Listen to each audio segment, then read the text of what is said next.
आज आप लोगों को बहुत ही महत्वपूर्ण जानकारी दी जा रही है कि कुपोषण से जो जिलेवार सर्वे किया गया था 2015-16 में, और जो रिजल्ट सामने आया था वो बहुत ही चकित करने वाला था कि कुपोषण से 50% बच्चे जो 2 से मतलब 5 साल तक के बच्चे जो मरते हैं उसमें 50% बच्चों के मरने का कारण कुपोषण क्या है कि सही ढंग से पोषण नहीं लेना।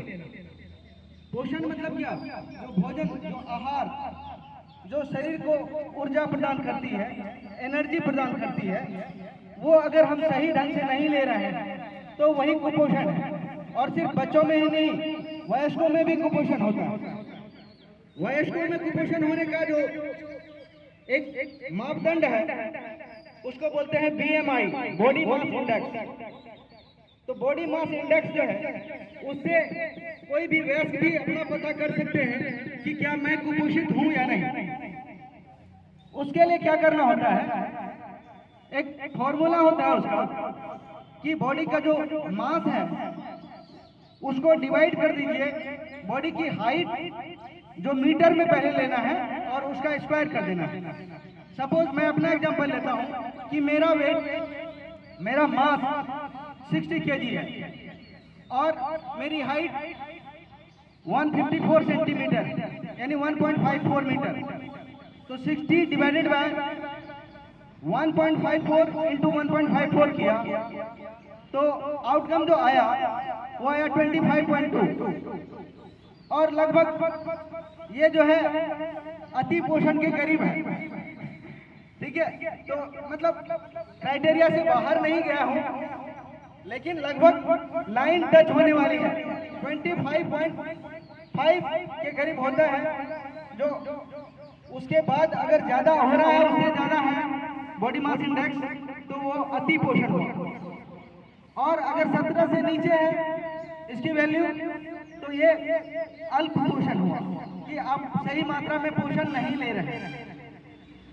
अब बच्चों को जो इसमें खास बात समझना है कि बच्चे भोजन करते हैं, बच्चे जो जंक फूड है उसकी ओर आकर्षित हो रहे हैं। जिस भोजन से पोषण मिलना है, रोटी, दाल, हरी सब्जी, दूध, घी, पनीर, वो खाना पसंद नहीं करते।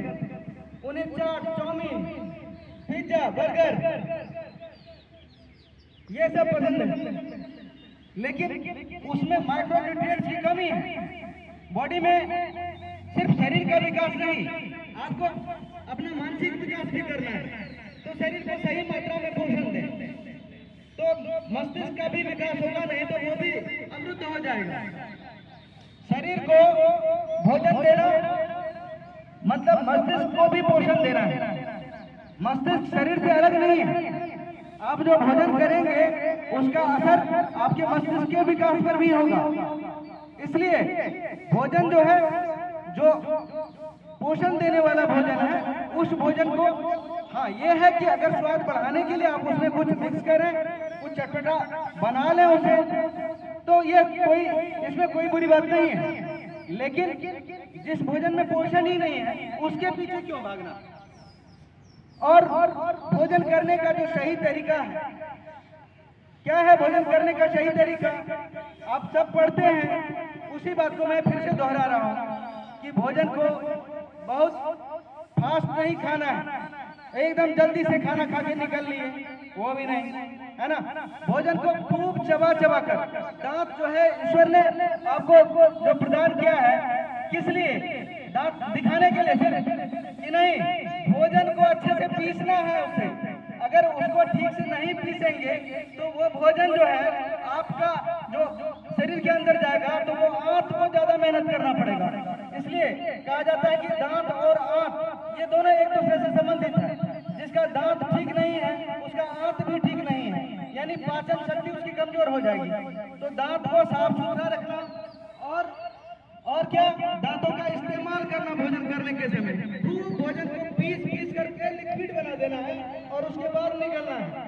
ठीक है, कहते हैं सॉलिड को निकलना है और जो लिक्विड है उसको चबाना है। पानी भी डायरेक्ट ऐसे जो पीते हैं उसको भी अगर आप देखिए जानवरों को भी वो चाट चाट कर पानी पीता है, उसमें लार मिक्स करता है, और वो जो है सही ढंग से उनको सिखाने वाला कोई नहीं है। उनको ईश्वर ने सिखा कर भेजा है इस दुनिया में कि कैसे भोजन करना है, कैसे चबाना है। उसका पेट खराब कहाँ होता है? कभी जीवन में एक बार 2 बार होता है कि नहीं?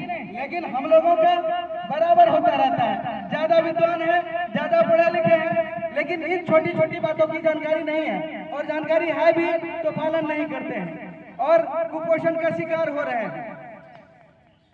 बात समझ में आ रही है या नहीं? तो कुपोषण से बचने के लिए जो है जिस भोजन में पोषण मिलना है, उस भोजन को बड़े आदर के साथ खाना है ना? भोजन करते समय बच्चे नखरे बहुत दिखाते हैं, घर में मम्मी को परेशान करते हैं कि नहीं ये नहीं खाऊंगा, वो नहीं खाऊंगा, बैगन नहीं खाऊंगा, भिंडी नहीं खाऊंगा, जबकि ऊर्जा पोषण इसी से मिलना है आपको। आपके मस्तिष्क का विकास, आपके शरीर का विकास इसी से होना है। लेकिन क्या खाना है?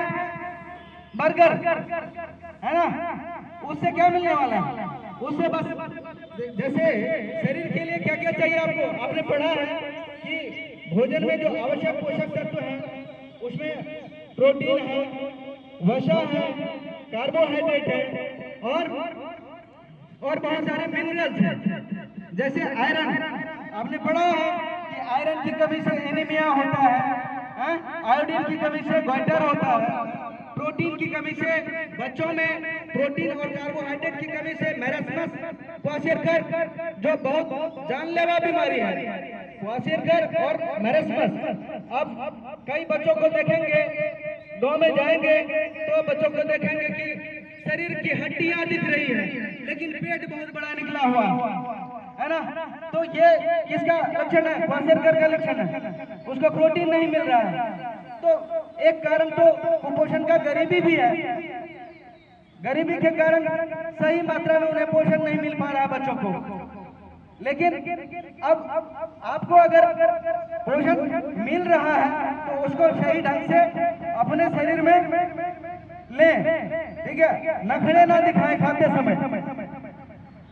ओके, धन्यवाद।